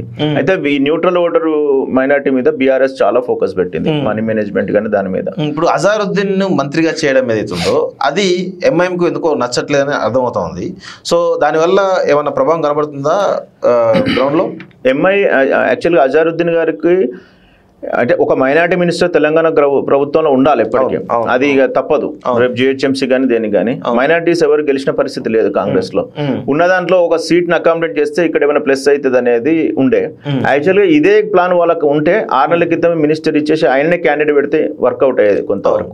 ఎందుకంటే అరే మినిస్టర్ని ఒడగొట్టుకోవద్దు మన ప్రాంతానికి అనే ఫీలింగ్ ఉండే. కాకపోతే హరిబరిగా లాస్ట్ మినిట్ డిసైడ్ చేసినారు. కాకపోతే అజారుద్దీన్ గారి పర్ఫార్మెన్స్ అయితే నాకు పెద్దగా అంటే ఆయన క్యాంపెయినింగ్ కానీ నవీన్ యాదవ్ గెలిపియాలి అనేది అయితే లేదు. సభలకు అయితే అటెండ్ అవుతున్నాడు. కాకపోతే ఆయన ఇంకా వర్క్ చేసేటువంటి స్కోప్ ఉండే, ఇంప్రూవ్మెంట్ అయ్యా. పార్టీ అన్న ప్రభుత్వంలో ఉంది కాంగ్రెస్ పార్టీ. ఒక మైనారిటీకి అజరుద్దీన్ లాంటి వ్యక్తికి ఇచ్చినట్టు ఒక స్ట్రాటజీ అనేది బలంగా ఉంటేనే ఇస్తారు, లేకపోతే ఇవ్వరు కదా. అంటే ఇప్పుడు కోర్ మైనారిటీ వేరు, అజరుద్దీన్ గారు ఒక డిఫరెంట్ కైండ్ ఆఫ్, ఆయన ఎక్కడో ఉత్తరప్రదేశ్ లో పోటీ చేసిండు, ఇక్కడికి వచ్చిండు. అంటే ఆయనకు సెంట్రల్ స్థాయిలో మంచి సంబంధాలు ఉన్నాయి. అంటే కోర్ కట్టర్ గా మ్యానిపులేషన్ చేసి అంత, అంటే మొత్తం స్టేట్ లో ఉన్న మైనారిటీ బ్యాంకును మ్యానిపులేట్ చేసే అంత పవర్ఫుల్ క్యాండిడేట్ అయితే కాదు. కాకపోతే అకామిడేషన్ ఒక సీట్ ఇవ్వాలి మైనార్టీకి రూల్ ప్రకారం, అంటే జరుగుతున్న సాంప్రదాయం ప్రకారం ఒకటి అకామిడేట్ చేశారు. నాకు తెలిసినందరూ పెద్దగా లేదు కానీ ఒక 2-3% మినిస్టర్ అయిన తర్వాత అన్ని సభలు అటెండ్ అవడం వల్ల కొంత మైనార్టీ ఓట్ బ్యాంక్, అంటే న్యూట్రల్ మైనార్టీ ఓటరు ఇంటెలెక్చువల్స్ ఎవరైనా ఉంటే సరే మనకు రెస్పెక్ట్ ఇచ్చారు, మనం కాపాడుకుందాం అనేది ఒక 2-3% ఉంది. కానీ మొత్తం మైనార్టీని హైప్ అంటే టర్న్అవుట్ చేసేంత స్ట్రాటజీ అయితే అజరుద్దీన్ గారికి ఇచ్చిందంటే కనిపించలేదు నాకు. ఇక్కడ ప్రధానంగా ముస్లిం మైనారిటీ సంబంధించిన దానిలో సల్మాన్ ఖాన్ రోల్ అనేది కొంత కనబడ్డది ఎలక్షన్ ముందు. ఆయన నామినేషన్ తిరస్కరించిన తర్వాత బీఆర్ఎస్ పార్టీలో జాయిన్ అయ్యాడు. నేను కూడా అంటే అక్కడక్కడ తిరిగిన మోతినార్లో బోరబాలు తిరిగినప్పుడు సల్మాన్ ఖాన్ పేరు చెప్పారు. ఈవెన్ కార్మిక నగర్లు కూడా కొంతమంది యూత్ చెప్పారు. సో ఈ క్రమంలో ఆయన ప్రభావం కూడా కొంత ఉంటదేమో అనిపిస్తుంది. దాని గురించి మీరేమంటారు? అసలు 3,000 to 4,000 వరకు మ్యానిపులేట్ చేయగలుగుతారు ఎవరు? సల్మాన్ ఖాన్. ఎందుకంటే ఆయన మీద అభియోగాలు ఉన్నాయి, ఆయన మీద అన్ని రకాలు ఉన్నాయి. సో పర్సనల్ గా మనం పోకూడదు అవసరం లేదు. కానీ కొన్ని సహాయాలు ఏవైతే అవి చేసినారో కొంత గ్యాంగ్ ఉంది కాబట్టి ఆయన ప్రచారం కొంచెం అగ్రెసివ్ గా సోషల్ మీడియాలో యాక్టివ్ ఉన్నాడు కాబట్టి 2,000 to 3,000 వరకు అంతవరకు ఆయన పరిధి తప్ప మొత్తం అజరుద్దీన్ లాంటి వ్యక్తిని దాటుకొని పోయి మొత్తం మైనార్టీ ఓటర్ మ్యానిపులేషన్ చేసే అంత స్టామినా మీరు చెప్పిన క్యాండిడేట్కి అయితే లేదండి. సో ఇప్పుడు బీసీ ఓటర్ల దగ్గరికి వద్దాము. 140,000 ఓట్లు ఉన్నాయి. దానిలో ప్రధానంగా యాదవ్ కావచ్చు, మున్నూరు కాపు కావచ్చు, గౌడ్ కావచ్చు, వడ్డెర కావచ్చు, చాకలి కావచ్చు, ఇట్లా చాలా 10,000 ఓటు బ్యాంకు పైన ఉన్నాయి. చాలా కులాలు, దాదాపు 10 కులాలకు పైగా 10,000 పైన ఉన్నాయి. సో దీనిలో కులాల వారీగా ఓట్లు ఏ పార్టీ వైపు కన్సల్టేట్ అవుతున్నాయి? అయితే సినన్న ఇది ఒక చాలా కాంప్లికేటెడ్ క్వశ్చన్. యాదవ్ వర్గం అయితే ఉంది, యాదవ్ వర్గం సపోర్ట్ అయితే నవీన్ యాదవ్ సేమ్ ముస్లిం యాదవ్ ప్రిన్సిపల్ అయితే వీళ్ళు ఫాలో అవుతున్నారు. కాంగ్రెస్ వాళ్ళు నమ్ముకునేది ఏంటంటే ముస్లిం యాదవ ఎవరు ఒప్పుకున్నా ఒప్పుకోకపోయినా. సో మిగతా బీసీ పోలరైజేషన్ అయితే సరిగా జరగట్లేదు. అయితే దీంట్లో మేము అబ్జర్వ్ చేసిందంటే 15,000 ఓట్లు కామన్ ఉన్నాయి. మున్నూరు కాపులు టాపు, యాదవలు, గౌడ్స్ వీళ్ళందరూ కూడా యావరేజ్ గా 10,000 ఓట్లు ఉన్నాయి. చాకలి కూడా ఉన్నారు, అందరిగా అసలు కొన్ని కులాలు మాకు తెలియవు, అట్లాంటి వాళ్ళు కూడా ఉన్నారు. సో ఇంత పెద్ద దాన్ని వీళ్ళకి ఇంకా పోలరైజేషన్ అయితే జరగలే. అంటే ఇప్పుడు ఎగ్జాంపుల్ మినిస్టర్స్ పొన్నం ప్రభాకర్ గారికి ఇచ్చినారు, తర్వాత ఇంకా చాలా మంది ఎమ్మెల్యేలకు మినిస్టర్లకు ఇచ్చినారు కదా. కుల సంఘాలను పోలరైజేషన్ చేయడంలో కొద్దిగా ఫెయిల్యూర్ అయింది. అంటే ఇంకా అక్కడ ఇంప్రూవ్మెంట్ ఏరియా ఉండేది అనేది మేము రిపోర్ట్లు ఇచ్చినాం. అంటే వాళ్ళకు ఇప్పుడు మేము ఎట్లా చూస్తామంటే ఒక పొలిటికల్ పార్టీకి ఎక్కడైనా ఆపర్చునిటీ ఉందా, ఈ ఆపర్చునిటీ వల్ల ఏదైనా ఓటు బ్యాంకు పెరుగుతుందా అని ఆలోచిస్తాం రాసేటప్పుడు శాంపిల్స్ తో సహా. మేము ఎక్కువ అనాలిసిస్ మీద ఫోకస్ పెడతాం. వాటిని ఎక్కువ రీసెర్చ్ యూటిలైజేషన్ ఎక్కువ చేసుకోలే. అంటే ఆత్మీయ సమ్మేళనాలు కానీ లేకపోతే సంఘాలకు ఏదైనా, ఇప్పుడు హుజరాబాద్ చూడండి, మాది హుజరాబాదే, మాకు 6 నెలల్లో అన్ని డెవలప్మెంట్లు అయిపోయినాయి. అన్ని కులాలకు కూడా కుల సంఘాలు, కమ్యూనిటీ వాళ్ళు, తర్వాత ఇంకా విపరీతం ఏది అడుగుతుంది ఇచ్చేసినారు. ఎందుకు? వాళ్ళ ఓట్ బ్యాంక్ కోసం. అయినా ఆడ మరి బీఆర్ఎస్ గెలవలే. ఇక్కడ కూడా వీళ్ళకు స్కోప్ ఉండే. సిటీలా ప్రభుత్వ వ్యతిరేకత ఉంటుందా, నిరుద్యోగులకు ప్రాబ్లం వస్తుందా అనేది ఉండదు. జూబ్లీ హిల్స్కి ఏముందంటే బస్తీలు డెవలప్ కావాలి, బస్తీలలో చాలా ప్రాబ్లమ్స్ ఉన్నాయి, ఆ ప్రాబ్లమ్స్ ను సాల్వ్ చేయాలి.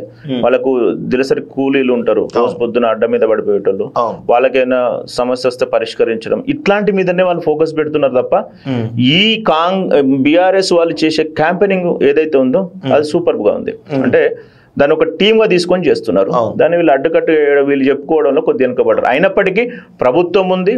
లాస్ట్ వారం రోజుల్లో మేము అనుకున్నప్పుడు పుంజుకుంది.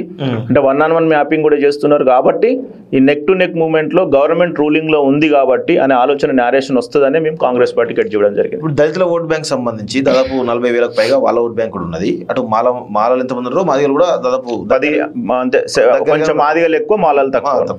సో దీనిలో ప్రధానంగా మాలలకు ఎస్సీ వర్గీకరణ జరిగింది. సో ఈ క్రమంలో మాదిగలు వన్ సైడెడ్ గా కాంగ్రెస్ కనబడతలేదు నాకు. అది దాని గురించి మీరేమంటారు అసలు? ఇంకా అంటే అంత నేరేషన్ రాలేదు, మర్చిపోయారు సబ్జెక్టు వాళ్ళు. ఇప్పుడు ఏం చూసి మాలలు ఉన్నారా కాంగ్రెస్ ఉన్నారు అంటే మాదిగా మాలలు అనేది అని లేదే. దాన్ని ఎస్సీ కమ్యూనికేట్ చేస్తే అయ్యో మాకు అన్యాయం జరిగిందనే ఫీలింగ్ అంత రాలేదు ఇక్కడ. అదే ఇప్పుడు మీరు అన్న సిస్టమ్ ఎక్కడ వస్తుంది? వరంగల్ ఎలక్షన్ పెడితే వస్తుంది. వరంగల్ లో, కరీంనగర్ లో పెడితే అక్కడ పోతుంది. ఈ ఓట్ బ్యాంక్ అంతా కూడా కాంగ్రెస్ వైపుకు ఎస్సీ కమ్యూనిటీ అయితే కొంతవరకు ఉంది. అంటే వాళ్ళకేం లేదు, ప్రభుత్వం ఉంది కాబట్టి ఉందాం అనే ఫీలింగ్ లో ఉంది. వాళ్ళు జనరల్ ఎలక్షన్ లో చెప్తారు వాళ్ళ సపోర్ట్ ఎవరికి ఉందనేది. ఎస్సీ ఎస్టీ ఓట్ బ్యాంకు అనేది ఏదైతే ఉందో మీరు చెప్పిన 45,000 లో 60-40 రేషియోలో ఉంది. నేను కులాల వైజ్ కూడా మేము అనాలిసిస్ చేసినాం. 60-40 రేషియోలో ఉంది. ఒక్కటే ఇప్పుడు మొన్న ఎన్టీఆర్ విగ్రహం ఎక్కడో పెట్టినారు ఎవరు, రేవంత్ రెడ్డి గారు. దానివల్ల కొంత కమ్మ ఓట్లు, స్వతహా వీళ్ళ నాన్నగారికి సినీ ఇండస్ట్రీతో సంబంధం ఉండడం వల్ల సినీ ఇండస్ట్రీ సమస్యలు ఎక్స్ప్లెయిన్ చేయడం వల్ల అది కొంచెం ఉన్నది. ఐటీ ఎంప్లాయీస్ ఉన్నారు, ఐటీ ఎంప్లాయీస్ న్యూట్రల్ గా ఉన్నారు, దాదాపు ఓట్ బ్యాంకింగ్ చాలా తక్కువ వస్తుంది కాబట్టి. అంటే ఇట్లా ఒక్కొక్క పారామీటర్ తీసుకుంటే ఇవన్నీ చేసిన తర్వాత poll management, booth management Congress అధికారంలో ఉన్నట్టు సరిగ్గా చేయగలిగితే నేను చెప్పే పర్సంటేజ్ ను 5 రోజుల ప్రిడిక్షన్ తో చెప్పినాను. అది క్లియర్ గా ఎక్స్ప్లెయిన్ చేసిన రిపోర్ట్ లో. ఒకసారి డివిజన్ల వారిగా మాట్లాడదాము. జనరల్ గా మొదటి పెద్ద డివిజన్ రహమద్ నగర్, అది నవీన్ యాదవ్ యొక్క ప్లేస్, ఆయన ఓన్ ప్లేస్ అక్కడే. సో అక్కడ దాదాపు 70,000కు పైగా ఓటర్లు ఉన్నారు. సో నేను అబ్జర్వేషన్ ఏంటంటే, సో అక్కడ స్థానికంగా ఉన్న చాలా మందిని అడిగితే కాంగ్రెస్ అంటున్నారు, కానీ ఇంటర్లో కొంచెం ఫ్రెండ్లీగా అడిగితే లేదు బీఆర్ఎస్ అనే, అంటే ఎందుకంటే లోకల్ కదా, రౌడీ షీటర్ కదా అనేటువంటి ఒక అభిప్రాయంతో వాళ్ళు భయపడి అట్లా చెప్తున్నారేమో అనేటువంటి ఒక అనుమానం కలుగుతూ ఉంది. దాని గురించి మీరేమంటారు? రహమద్నగర్లో ఓన్ ప్లేస్లో ఓటు బ్యాంకు భారీగా షిఫ్ట్ కావాలి యాక్చువల్గా, కానీ అవుతుందా లేదా అనేది మీకు తెలియాలి. అది రహమద్నగర్లో అప్రాక్సిమేట్లీ 70,000 ఉన్నాయండి. అవును, నేను అంటే రౌండ్ అంటే సబ్జెక్ట్ కరెక్షన్ కొంచెం అడిట్ కావచ్చు.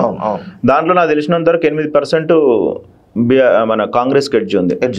అయితే అది ఇంకా స్కోప్ ఉంది. అక్కడ నేను చెప్పిన పాయింట్స్ అయితే అవి ఇన్ఫ్లుయెన్స్ అంటే నవీన్ యాదవ్ గారు రౌడీ అనేటువంటి ప్రిన్సిపల్ అయితే వెళ్ళలేదు. అంటే ఒక చరిష్మా అంటే ఒక రూమర్ అయితే ఉంది వీళ్ళ వెనుక. రూమర్ వల్ల ప్రజలకి అంత పెద్దగా ఇప్పుడు డ్యామేజ్ చేస్తే ఖచ్చితంగా ఓట్ బ్యాంక్ ఎంతో కొంత ఉంటుంది. ఇప్పుడు 2 లక్షల డ్యామేజ్ అయితే చేయలేరు కదా. ఎవరికో ఒకరికి ఏవో పెద్ద పెద్ద సెటిల్మెంట్ లో ఏదో విషయంలో ఇన్వాల్వ్ అయి ఉంటారు తప్ప సామాన్యుడి దగ్గరికి పోయి తీసుకుపోవాలి అంత నేరేషన్ అయితే రాలేదు. అయితే కొంచెం బీఆర్ఎస్ రాంగ్ కాన్సెప్ట్ వెళ్ళింది, ఇది రౌడీ బూమ్రాంగ్ అయింది. మళ్ళీ తర్వాత కవర్ చేసుకున్నారు వాళ్ళు, దాన్ని వీళ్ళు అటాక్ చేయడంలో వెనుకబడ్డారు. ఎందుకంటే బీసీ సంఘాలు అవి రాలేదు సైడ్, అది వెనుకబడ్డారు. కాకపోతే నవీన్ యాదవ్ గారు నవీన్ యాదవ్ గారు అది అనేది పెద్ద నేరేషన్ అయితే ఏం లేదు, కానీ కొంచెం అగ్రెసివ్ గా ఉంటారు వాళ్ళ ఫ్యామిలీ అనేటువంటిది అయితే ప్రతి ఒక్కరికి తెలుసు.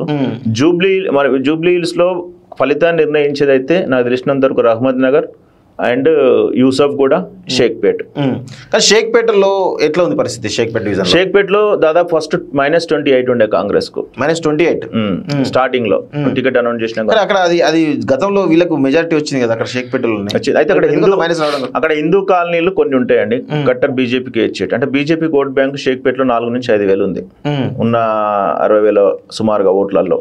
అంటే ఒక 60,000 అన్న అనుకోండి, ఎంత పోల్ అవుతుంది? 60% వేసుకో, 36,000, 4,000 తీసేసి తీసుకున్నాం. దాంట్లో కొంచెం 20% అంటే ఎంత వస్తుంది? 4,000 వస్తుంది. అయితే ఇక్కడ ఏంటంటే అన్ని డివిజన్లలో ఇట్లా పోటాపోటీగానే ఉన్నది. మనం అనుకున్నట్టు వెంగళరావు నగర్ లో 10,000 మెజారిటీ, చాలా మంది బయట చెప్తారు, నాకు నవ్వొస్తుంది. ఎర్రగడ్డలో 7,000 మెజారిటీ, ఇక్కడ అట్లా రాదు. ఎలక్షన్ ఎట్లా వస్తుంది అంటే 500, బూత్కు 1000, అట్లా 2,000, 3,000, 5,000 మ్యాక్స్ మెజారిటీ అనేది డివిజన్లలో 3-4,000 కంటే ఎక్కువ ఉండదు. ఇప్పుడు జనరల్ గా నేను యూసఫ్ గూడ నుంచి కృష్ణనగర్ యూసఫ్ గూడ మీదకి వెళ్ళి రహమద్ నగర్ నుంచి కరీంనగర్ పోతుంటే, అటు మోతీనగర్, బోరబండ పోతుంటే ఈ బెల్ట్ అంతా కూడా కొంత కాంగ్రెస్ ప్రో కనబడతా ఉంది. అటు నుంచి ఎర్రగడ్డ నుంచి ఏజీ కాలనీ, మోతీనగర్, అటు బోరబండ, ఆ బెల్ట్ అంతా కూడా కొంత బీఆర్ఎస్ ఫేవర్ లో కనబడుతుంది. కొంత సెటిలర్లు ఇంటెలెక్చువల్ ఉన్న దగ్గర అక్కడ రెడ్ ఉంది కాంగ్రెస్ కు.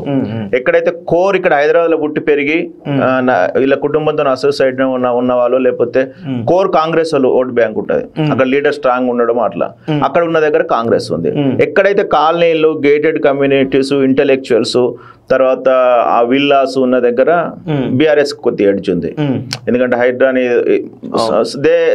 They succeeded to explain everything to them అక్కడ ఆ ప్లేసులలో. ఈ మీరు అన్న అన్ని కూడా ఈ ఏదైతే కోర్ హైదరాబాద్ అయి ఉండి వీళ్ళ ఫ్యామిలీతో అసోసియేట్ ఉండి కాంగ్రెస్ బలంగా ఉండే బూతులు ఉంటాయి చూసినావా, అక్కడ ఖచ్చితంగా కాంగ్రెస్ ఉంది. అది మేము అబ్జర్వ్ చేసినాం. ఇప్పుడు ఎర్రగడ్డ నుంచి మొదలెట్టుకుంటే బోరబండ వరకు ఏ విధంగా ఉంది పరిస్థితి? బోరబండ, ఎర్రగడ్డ స్టార్టింగ్ లో చాలా ఘోరంగా ఉండే, ఇప్పుడు కొంచెం అయింది. ఇప్పటికి కూడా బోరబండ, ఎర్రగడ్డ అనేది నాకు సస్పెక్ట్ కిందనే పడ్డది. మేము ఇచ్చిన లిస్ట్ లో ఉంది, కొద్దిగా బీఆర్ఎస్ గెడ్జ్ లో ఉంది. సో మేము ఆలోచించేది ఏంటంటే సోమాజీ కూడా కనుక పాజిటివ్ వచ్చి, సోమాజీ కూడా 12% 33,000 అట్లు ఉన్నాయి సోమాజిగూడలో. సోమాజిగూడ కనుక టర్న్ అయింది అనుకోండి, ఏది పాజిటివ్ గా, ఆటోమేటిక్ పరిస్థితి మాకున్న ప్రస్తుతం ఒక 3-4% బీఆర్ఎస్ ఎక్కువ ఉంది. అంతే. అంటే 3-4% అంటే ఎంత సిన్న 33,000 అంటే 18,000 ఓట్లు పోలు అయితే 10,000 ఆలకు పడితే 9,000 ఇలా పడితే, అంత మించా 18,000 16,000 4,000 అట్లా లేదు సిచ్యువేషన్. అట్లా 1000 2,000 అంటే వీళ్ళు ఎస్టిమేషన్ వేసేటప్పుడు చాలా జాగ్రత్తగా వేసుకోవాల్సి ఉంటుంది. ఇతరులు ఎంతమంది ఉంటారు, వేరే పార్టీ ఎంతమంది ఉంటారు, ఎన్ని ఓట్లు పోలైతే, ఓట్లు పోలేటప్పుడు జిహెచ్ఎంసీలు ఎంత పోలైంది, తర్వాత అసెంబ్లీలు ఎంత పోలైంది, పార్లమెంట్లు ఎంత పోలైంది, ఇప్పుడు ఎంత టర్న్అవుట్ అవుతుంది, అన్ని చెక్ చేసుకున్న తర్వాత మనం స్టాటిస్టిక్స్ డేటా చేయాలి తప్ప గ్రాఫులు పెట్టి డైరెక్ట్ మైక్ పెట్టేసి ఈడ 18 ఉంది ఇవ్వని తెలియదు, అంత ట్రాష్. ఇట్లా చెప్పినాం అనుకోండి, మరి మీ సర్వే సక్సెస్ అవుతుందని క్వశ్చన్ అడుగుతారు. నా సర్వే సక్సెస్ అవుతుందా అంటే నేను గ్రౌండ్ రిపోర్ట్ కరెక్ట్ ఇచ్చినా. ఇప్పుడు నేను డాక్టర్ ఎంబీబీఎస్ దగ్గరికి, ఆర్థోపెడిక్ దగ్గరికి పోయి పట్టి కట్టించుకోరా అంటే నేను డోలో వేసుకుంటా అంటే దాన్ని నేనేం చేయలేను. ఈ ఫ్యాక్టర్ ఉంటుందా ఉండదా, ఈ ఫ్యాక్టర్ కరెక్ట్ వర్కౌట్ అయితే నేను అనేది వస్తుంది. అప్పటి వరకు అంతే తప్ప సర్వేలు చేసేది ఎందుకు? గ్రౌండ్ రిపోర్ట్ ఇచ్చినందుకు. సర్వేలు చేసేది ఈడికెళ్తుంది, మన బెట్టింగ్ల కోసం పోయేది కాదు కదా. చాలా మంది బెట్టింగ్ల కోసం కూడా సర్వేలు చేస్తున్నారు. రాజ్యాంగం అట్లా పడిపోయింది, అంత చెత్త వ్యవస్థ తయారైపోయింది. కాబట్టి సినన్న ఇది మీరు అనుకున్నట్టుగా ఒక సైడ్ బీఆర్ఎస్ గెలుతుంది, ఒకసారి కాంగ్రెస్. ఎన్నోసార్లు సర్వేలు ఫెయిల్ అయినాయి ఉన్నాయి. మొన్నటిసారి మోడీ జనరల్ ఎలక్షన్స్ లో, పార్లమెంట్ జనరల్ ఎలక్షన్స్ లో కంప్లీట్ సర్వేలు ఫెయిల్ అయినాయి కదా. 240 వస్తే అనుకో 420 అని తిరిగి 400 పార్ అని 300 ప్రతి ఏజెన్సీ ఇచ్చింది. హర్యానా ఒక్క ఏజెన్సీ కూడా చక్కగా గీయలేదు హర్యానాలో. అంటే కాంగ్రెస్ పార్టీకి స్వతహా ఏంటంటే సెల్ఫ్ గోల్ అనే ఒక నైజం ఉంటుంది. ఎవరు ఏం అవసరం లేదు, వాళ్ళే లాస్ట్ మినిట్ లో చేతులు ఎత్తేస్తారు. అట్లాంటి సిచ్యువేషన్ ఏ సర్వేలు పనిచేయవు. కాకపోతే ఇక్కడ ప్రతి ఒక్కరు ప్రెస్టేజ్గా తీసుకున్నారు కాబట్టి, ఇటుపక్క అటుపక్క ప్రెస్టేజ్ నెక్ టు నెక్ ఉంది కాబట్టి ఖచ్చితంగా ఈ ఫలితం అనేది తారుమారు అవుతుంది. ఇప్పుడు 7 డివిజన్లలో ఏ డివిజన్ మెయిన్ గా రిజల్ట్ ని ప్రభావితం చేసేట్టు కనబడుతుంది? రహమత్ నగర్, యూసఫ్ కూడా, రహమత్ నగర్, బోరబండ, ఎర్రగడ్డ ఈ 3 డివిజన్స్ ఉంటాయి. రహమత్ నగర్ కాంగ్రెస్ కు ప్లస్ ఉంది, అది ఆల్రెడీ డిసైడ్ అయిపోయింది కొంతవరకు. ఒక 15% మేము ఇచ్చింది అయితే 9. ఈ పోల్ మేనేజ్మెంట్, బూత్ మేనేజ్మెంట్ అయితే ఇంకొక 3-4% పెరుగుతుంది. అక్కడ ఒక ప్లేస్ లో న్యూట్రల్ ఉంది, ఒక ప్లేస్ లో బీఆర్ఎస్ ఉంది. దాన్ని ఎట్లా న్యూట్రలైజ్ చేసుకొచ్చి ఇవన్నిటి న్యూట్రలైజ్ చేస్తే మేము అనుకున్న పర్సంటేజ్ వస్తుంది. అయితే చూడాలి. ఇప్పుడు ఈ 2 రోజులు వెరీ ఇంపార్టెంట్. రేపు సండే కాబట్టి మాక్సిమం ప్రజలు ఇంటి దగ్గర ఉంటారు కాబట్టి రేపు న్యారేషన్ ఎట్లా చేస్తారు, ఇంటింటికి తిరిగి ఎట్లా చేస్తారు, పోల్ మేనేజ్మెంట్ ఎట్లా చేస్తారు. ఇక్కడ ఓటర్లు దొరకరు సిన్న, డబ్బులు ఇద్దామన్నా దొరకరు. వారికి అరే బాబు తీసుకొని ఓటేరా అంటే వాడు ఎక్కడ ఉన్నాడో దొరకబట్టి కచ్చుకోవాలి. అంటే ఇది అంత జూబ్లీ హిల్స్ ఇస్ డిఫరెంట్. ఇప్పుడు మీరు స్టేషన్ కనుపూర్ అడగండి, ఖైరతాబాద్ అడగండి, మనం ఈజీగా చెప్పొచ్చు. ఎందుకంటే ఒక సెంట్రలీ లొకేటెడ్ ప్లేసెస్ కాబట్టి. ఇది జూబ్లీ హిల్స్ ఒక రకమైన ఉంటుంది, పేరు పాష్ ఉంటుంది, పేరేమో స్టాండర్డ్ లెవెల్లో బ్రాండ్ ఉంటుంది, కానీ లోపల పోయి చూస్తే అంత వెరైటీగా ఉంటుంది. సో డెఫినెట్గా ఈ ఎలక్షన్ అనేది మాత్రం కాంగ్రెస్ పార్టీకి చాలా కీలకం. ఎందుకంటే ఇప్పుడు ఇది గెలిస్తేనే రేపు పొద్దున గ్రామ పంచాయతీ కానీ లేకపోతే ఇవన్నీ ఎలక్షన్స్ ఉంటే మెయిన్ ఇంకొకటి ఏంటంటే ఇప్పుడు రేవంత్ రెడ్డి గారు ఇలా బర్త్డే గిఫ్ట్ వస్తుందా మరి ఏమొస్తుందో చూడాలా మనం. 14th రోజు రిలీజ్ అవుతుంది కదా సినిమా, ఏది ఫలితం, అది నేషనల్ లెవెల్లో చూస్తారు. ఓకే, ఎందుకంటే బీహార్ ఫలితం కూడా అదే రోజు. మొత్తం 5-6 ఇలాంటి బైపోల్స్ ఉన్నాయి. అందులో కాంగ్రెస్ పార్టీ తెలంగాణలో గెలిచింది అంటే మిగతా రాష్ట్రాల్లో ఉన్నటువంటి వాళ్ళకు కాంగ్రెస్ పార్టీ పరిపాలించే ప్రాంతాలు 3 ఉన్నాయి. ఒకటి ఇది, ఒకటి కర్ణాటక, నెక్స్ట్ ఇంకోటి ఏంటంటే హిమాచల్ ప్రదేశ్. ఈ 3 ఈ యాంటీ ఇన్కంబసీ ఉన్నది అనేది బయట బీజేపీ మీడియా దుమ్మెత్తిపోస్తుంది కదా. ఒకవేళ ఇది గెలిస్తే అవతల ఇది సంథింగ్ రాంగ్ అనే ఐడియాలజీ పోతుంది. రేవంత్ రెడ్డి గారు కూడా కొద్దిగా ఒక 1 year కొంచెం వీటికి స్టెబిలైజ్ చేసుకోవడం, అంటే మిస్టేక్స్ను స్టెబిలైజ్ చేసుకోవడానికి కోసం ఏదైనా ప్రాసెస్ గ్యాప్స్ ఉంటే క్లియర్ చేసుకోవడానికి మాత్రం డెఫినెట్గా జూబ్లీ హిల్స్ అనేది ఎలక్షన్ అనేది ఇంపార్టెంట్. ప్లస్ ప్రజలకు కూడా మేలే జరుగుతుంది. చివరిగా పి జనార్దన్ రెడ్డి యొక్క ఎఫెక్ట్ ఈ ఎన్నికల్లో కనబడుతుందా? పీజేఆర్ కూతురు ఇక్కడ ఉంది, పీజేఆర్ గారి కొడుకు అక్కడ ఉన్నాడు కాబట్టి. అయితే యాక్చువల్గా సునీతమ్మ కాకుండా పీజేఆర్ గారికి కొడుకుంటే ఎలక్షన్ అనేది చేంజ్ ఉండేది. మేము టికెట్ అనాలిసిస్ లో ఆ పేరు పెట్టినా, కానీ బీఆర్ఎస్ పార్టీ ఎప్పుడు సాంప్రదాయంగా అదేదో రాజ్యాంగం అక్కైనట్టు చనిపోయిన వాళ్ళకే ఇవ్వడం అనేది ఆనవాయితీ వస్తుంది. కాకపోతే పీజేఆర్ గారి కొడుకు ఇటు నవీన్ యాదవ్ గారికి ఇచ్చేది ఉంటే ఇంకా రసవత్తరంగా ఉంటే ఫలితం కూడా కొద్దిగా డిఫరెన్స్ ఉండే. అక్కడ సునీతమ్మ గారు డెఫినెట్ గా మైనస్ అండి, అది మీరు ఎవరు ఒప్పుకున్నారు.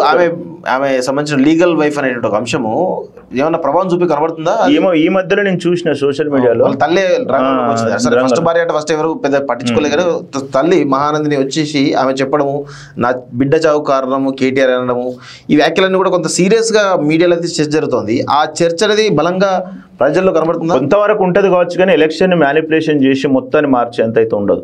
అంటే నేను టు బి హానెస్ట్ గా చెప్తాను, మనం ఎవరికి అవసరం లేదు. కానీ అంటే మొత్తం అంటే ఎంతో కొంత ఈ ఇలా అదే, కానీ గోపీనాథ్ గారి పర్సనల్ ఇమేజ్ మీద మాత్రం ఎలాంటి డౌట్ లేదు ప్రజలకు. ఆయన పర్సనల్ వ్యవహారం మనకు అవసరం లేదు. కాకపోతే గోపీనాథ్ గారి ఏదైతే వర్క్ కానీ లేకపోతే అసోసియేషన్ కానీ దాంట్లో మాత్రం అది మాత్రం బెస్ట్ మార్క్స్ వేయచ్చు. ఇప్పుడు జనరల్గా సిటీలలో అధికార పార్టీ వైపే కొంత మొగ్గు చూపుతారు ఓటర్లు, అంటే డెవలప్మెంట్ కావాలనే కోణంలో చూస్తారు కదా. సో అలాంటి క్రమంలో ఈ జూబ్లీస్ కాన్స్టిట్యున్సీలో ఆ పర్సంటేజ్ ఎంత ఉంటుంది? మేము అధికార పార్టీకి వస్తాం, మా ఊరు మా గల్లీ డెవలప్ కావాలి, మా డివిజన్ డెవలప్ కావాలంటే ఒక పర్సెప్షన్ ఉన్నటువంటి పర్సెంటేజ్ ఎంత ఉంది అసలు? 20% ఉంటుంది. 20% ఉంటుందా? ఉంటుంది. 20% లో కాంగ్రెస్ వాళ్ళు ఉంటారు, 20% ఇంటలెక్చువల్స్ ఉంటారు, 20% అందరు ఉంటారు. అంటే మనం అట్లా సపరేట్ చేయలేం. నేను ఆలోచిస్తా డెవలప్మెంట్ కావాలని, ఆలోచించేటోడు కాంగ్రెస్ పార్టీ కార్యకర్త కూడా కావచ్చు. అంటే బేసిక్ గా ఈ ఎలక్షన్ మాకు ఉపయోగపడాలి అని అనుకున్న ఓటర్ల లిస్ట్ శాతం అయితే ఒక 20% ఉంటుంది. సో అయితే ఇక్కడ బేసిక్ గా ఏంటంటే బీఆర్ఎస్ బలం ఎక్కడ అంటే చుట్టుపక్కల ఉన్న మొత్తం ఎమ్మెల్యేలు 20 మంది కూడా బీఆర్ఎస్ లో ఉన్నారు. సిటీ పెద్ద లాంగ్, అది ఇప్పుడు మీరు మీ ఇంటికి పోయడానికి గంట సేపు పడుతుంది. గంట సేపు పడ్డంటే కేటీఆర్ రోడ్ షోలకు రావచ్చు. కాంగ్రెస్ కు సిటీలో బలం లేదు అసలు. యాక్చువల్ ఇప్పుడు ఇన్ఛార్జ్ లో మేము చూసినాం, కలిసినప్పుడు మాట్లాడినప్పుడు వాళ్ళే ఇప్పుడు కార్యకర్తలను తయారు చేస్తున్నారు, వాళ్ళే లీడర్లను తయారు చేస్తున్నారు. వాళ్ళే అంటే ఒక కన్స్ట్రక్షన్ అనేది ఇప్పుడే స్టార్ట్ చేసారు. ఓకే, అదే బీఆర్ఎస్ వాళ్ళకి ఏముందంటే వాళ్ళ లీడర్స్ లేరు, కార్పొరేటర్లు వచ్చి ఇంట్లో చేరినారు, కానీ క్యాడర్ ఉంది. ఆ క్యాడర్ ఆల్రెడీ ఒక 2 ఎలక్షన్ నుంచి నడిపించారు కాబట్టి వాళ్ళకు తొందరగా నేర్చుకునే స్వతహా గుణం ఉంటుంది. వీళ్ళకి ఇప్పుడు ఫస్ట్ లీడర్ను తయారు చేయాలా, బూత్ లెవెల్లా, తర్వాత నువ్వు అరే మనం ప్రభుత్వం అని చెప్పాలి, ఇవన్నీ చెప్పాలి, తర్వాత బూత్ మేనేజ్మెంట్ అంటే అది చాలా ప్రాబ్లం. ఇది 5 months క్రితం నుంచే ఇది యాక్షన్ ఆఫ్ ప్లాన్ కొద్దిగా చేసుకోవాల్సి ఉండే కాంగ్రెస్. పోల్ మేనేజ్మెంట్ లో ఎవరు అంటే ఇప్పుడు అధికార పార్టీకి అవునన్న కాదన్న కొన్ని అడ్వాంటేజ్ ఉంటాయి, సరే పక్కన పెడదాము. సో పోల్ మేనేజ్మెంట్ లో ఇప్పుడు ఈ 2 పార్టీలు చాలా బలంగా పనిచేసి కనబడుతున్నాయి. ఎవరికి అడ్వాంటేజ్ అయ్యే అవకాశం కనబడుతుంది? పోల్ మేనేజ్మెంట్ లో ఈవెన్ మనీ మేనేజ్మెంట్ ఆల్సో. నేను దీన్ని కొద్దిగా వ్యతిరేకిస్తున్నాను. ఎందుకంటే హుజరాబాద్ లో మనం చూసిన రోడ్ల మీదకి వచ్చి ధర్నాలు చేసినారు. 6,500 రూపాయలు బీఆర్ఎస్ వాళ్ళు ఇచ్చారు, సమ్ అదర్ పార్టీ వాళ్ళు 1,500 అట్లా ఇచ్చుకుంటా వేరు. అయినా ఫలితం ఏమైంది లాస్ట్కు? అంటే ఆ ఎలక్షన్ సందర్భాన్ని బట్టి, అక్కడ ఉన్న ప్రజల ఆర్థిక స్థితులను బట్టి, ప్రజల యొక్క నాలెడ్జ్ని బట్టి 3 to 4% వరకే మనీ మేనేజ్మెంట్ అనేది పనిచేస్తుంది. ఇది ఇంకెట్లా పనిచేస్తుంది అంటే ఆ ఓటు బ్యాంకును కాపాడడానికి కొంచెం పనిచేస్తుంది. ఇన్ని రోజులు నీకు సపోర్ట్ చేస్తా అంటే నా నిర్ణయం మార్చుకోకుండా ఈ మనీ అనేది 1-2 రోజులు కాపాడగలుగుతుంది తప్ప మొత్తం డైరెక్ట్ పైసలు ఇచ్చేస్తే ఫలితం మారుతుంది అనేది లేదు. దుబ్బాక కూడా అట్లే జరిగింది కదా. ఇప్పుడు మునుగోడులో ఉంది, మునుగోడులో కూడా దగ్గర దాకా వచ్చి తక్కువ డబ్బులు ఖర్చు పెట్టినా కానీ రాజగోపాల్ రెడ్డి గారు దగ్గర దాకా వచ్చినారు. 95% పోలింగ్ అయింది. బీఆర్ఎస్ ప్రతి గ్రామాన బూతున దిగినారు. అంటే మనీ మేనేజ్మెంట్ ఉంటుంది. న్యూట్రల్ ఓటర్స్ మీద ఒక 10% న్యూట్రల్ ఓటర్స్ మీద సరేలే వేద్దాం అంటే ఇద్దరు ఉన్నప్పుడు ఇద్దరు అటేస్తాడు, ఒకటి ఇటేస్తాడు, అంతవరకు. అంటే నాకు తెలిసినంత వరకు 5% మించి పోల్ మేనేజ్మెంట్ పనిచేయదు ఎప్పుడు. కానీ మనం చెప్పుకునే నేరేషన్ వాడిని అర్థం చేయించి, వాడిని ఎక్స్ప్లెయిన్ చేయించి, కూర్చుని మాట్లాడి చెప్తే వాడు కన్విన్స్ అయితేనే మనకి ఏ ఎలక్షన్ పార్టీ అయినా గెలవడానికి సందర్భం వస్తుంది. మీరేమైనా అబ్జర్వేషన్ రా, సైలెంట్ ఓటు బ్యాంకు, ఓటర్ నాడి సైలెంట్గా ఉంది, అది ఎటైనా టర్న్ కావచ్చు, అది ప్రతిపక్షం బెనిఫిట్ కావచ్చు, లేదా అధికార పక్షం బెనిఫిట్ కావచ్చు అనేటువంటి ఏమన్నా కనబడుతుంది? ఎందుకంటే మీరు మనం హుజరాబాద్ లో చూసినాం సైలెంట్ ఓటింగ్ కనబడ్డది, దుబ్బాకలో సైలెంట్ ఓటింగ్ కనబడ్డది. సో ఇదేమన్నా జూబ్లీస్ ఇక్కడ మనం అబ్జర్వ్ చేయలేకపోతున్నాం. అది పెద్ద సీరియస్ తీసుకుంటాడు ఎలక్షన్.